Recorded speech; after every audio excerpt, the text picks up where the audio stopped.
Nigeria, once again under the world's microscope, but this time it's not about corruption or oil, it's about religion.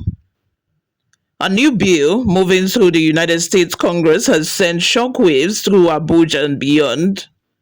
It's called the Nigeria Religious Freedom Accountability Act of 2025, and if passed, it could change how the world sees Nigeria forever. Sponsored by US Senator Ted Cruz, the bill targets Nigerian politicians, judges, governors, and security chiefs accused of enabling religious persecution. It already passed its second reading in the US Senate, a major step forward in what could become one of America's toughest policy moves towards Nigeria in decades. Imagine this: US sanctions not just on government officials, but on governors, magistrates, even police officers enforcing blasphemy laws in northern Nigeria. That's how serious this is. Before we delve deeper into the news, if you're watching from Nigeria, the diaspora, or anywhere across Africa, hit that subscribe button, tap the like button, and share this video with your friends and family because what's unfolding right now could reshape Nigeria's diplomacy, security, and leadership accountability for years to come. Now, let's uncover how this bill even began. To understand this moment, we have to rewind. For years, international human rights groups have accused Nigeria of turning a blind eye to religious killings and persecution. From Plateau to Benue, from southern Kaduna to Kano, stories of mob violence, church burnings, and faith-based attacks have become all too familiar. Hundreds of families displaced, villages wiped out, and too often, justice never comes. These incidents caught global attention, especially in Washington. The United States, through its International Religious Freedom Act, monitors countries where religion becomes a weapon. Nigeria has been on that radar before, briefly listed as a country of a particular concern in 2020 before being controversially removed. But this time, Washington wants to make that label permanent.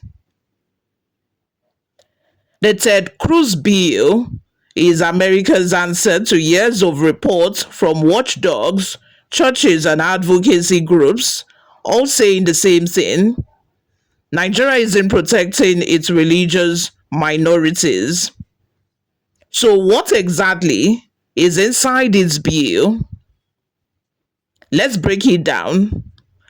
The Nigerian Religious Freedom Accountability Act of 2025 aims to declare Nigeria a country of concern, a legal term that triggers automatic US sanctions.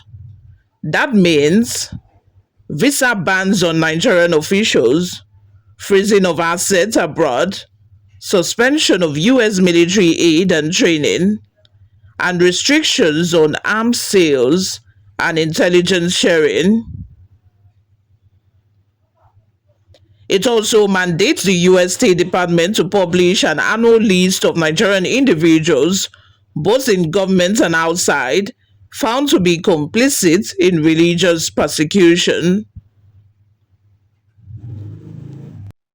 Governors of affected states, judges who sentence people for blasphemy, police officers and prison officials who enforce religious-based convictions, even non-state actors like vigilantes or extremist groups, their names public, their assets frozen, their US entry banned.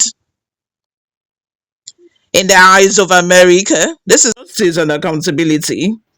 But to many Nigerians, it feels like foreign interference.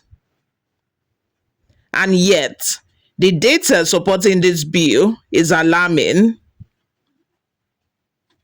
The US Congress isn't acting on rumor, they are drawing from hard numbers, and those numbers are chilling. According to the Open Doors World Watch List 2025, over 380 million Christians globally face persecution, and Nigeria accounts for a staggering 82% of all Christian deaths worldwide in 2023 alone. That's over 4,000 lives lost in 1 year in one country. Reports from Vatican News and Genocide Watch back this up, claiming that from 2009 to 2023, more than 52,000 Christians and 34,000 moderate Muslims were killed in Nigeria. 5 million displaced, entire communities uprooted.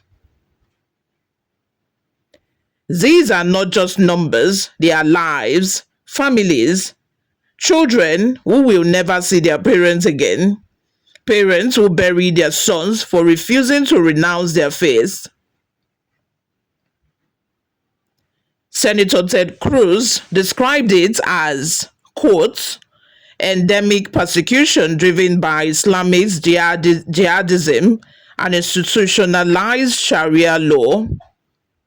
He is urging Congress to move a bill expeditiously, and with Republicans controlling both the Senate and the House, it's more than possible, it's likely. So who exactly is in the crosshairs of this bill? This is where things get personal. The bill explicitly names 12 northern states operating full or partial Sharia law: Bauchi, Borno, Gombe, Jigawa, Kaduna, Kano, Katsina, Kebbi, Naija, Sokoto, Zamfara, and Yobe. Judges enforcing blasphemy laws, they could lose their US visas. Governors of those states, they could face asset freezes. Police, prosecutors, and wardens enforcing religious sentences, they could be listed publicly in US congressional reports.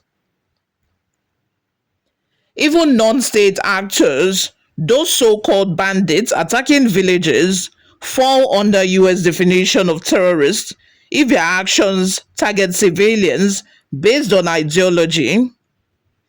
That means the US could begin treating local violence in Nigeria as acts of international terrorism.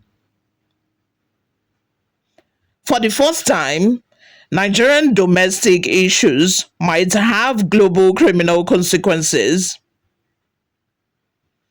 But here is where things get even more complex. Because this bill isn't just about Nigeria, it's about geopolitics.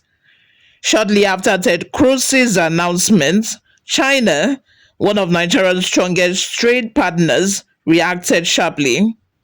Chinese Foreign Minister spokesperson Ma Ning said, and I quote, China firmly opposes any country using religion or human rights as an excuse to threaten other nations.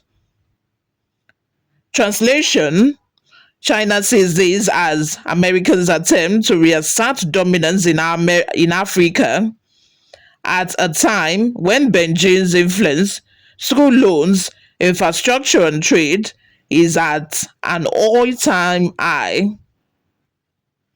So while Washington talks about human rights, Beijing talks about sovereignty and partnership. Caught in the middle, Nigeria, a nation now standing between two global superpowers, each with its own agenda. If you're still watching, drop a comment. Do you think this bill is about human rights or global control? If a bill passes, Nigeria's relationship with Washington will be severely tested. Military cooperation restricted, equipment and arms sales frozen, assistance and intelligence sharing scaled down or cut off. Nigeria could also face a credibility crisis in global finance. Once you are labeled a country of concern, a particular concern, international investors hesitate. Aid agencies review their programs. Even diaspora remittances could face new scrutiny.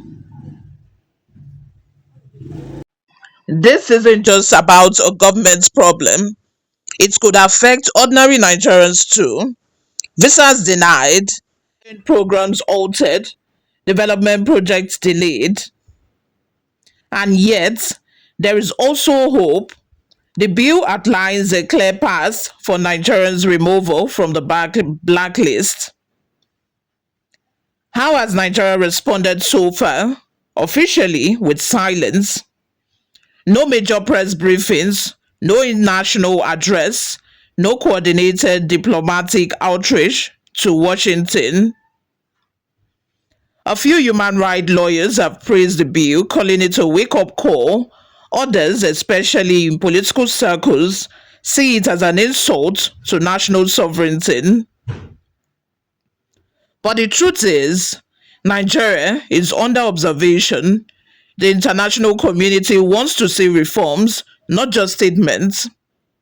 And every blasphemy arrest, every mob attack, every ignored killing only adds weight to America's case. So, will Nigeria reform or resist?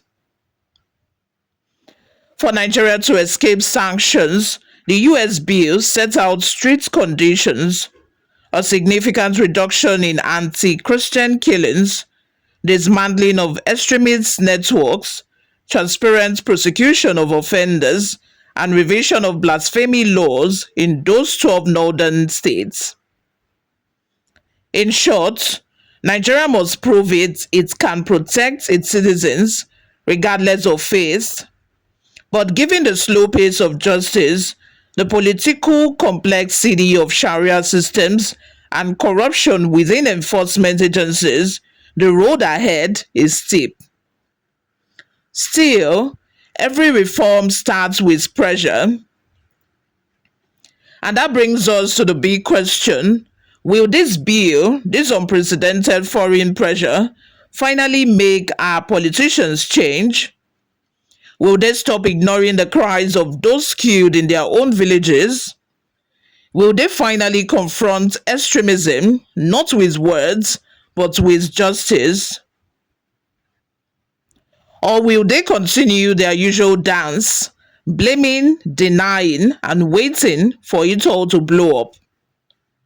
Because this time, it might not blow over. The world is watching, the US is acting, and history is being written in real time. For too long, Nigerians' leaders have hidden behind excuses: corruption, politics, religion. But this bill could force them to face consequences they can't bribe, silence, or evade. Maybe, just maybe, this is the moment Nigeria starts to change. If you believe Nigeria deserves accountability, like this video, subscribe, and turn on notifications so you never miss deep analysis like this. Drop your thoughts in the comments. Do you support America's move, or do you see it as overreach? Because the conversation starts with you. My name remains Oluwayomi Timlola, and this has been Newsroom Nigeria. Stay informed, stay courageous, and never stop asking the hard questions. I will see you all in my next video. Bye for now.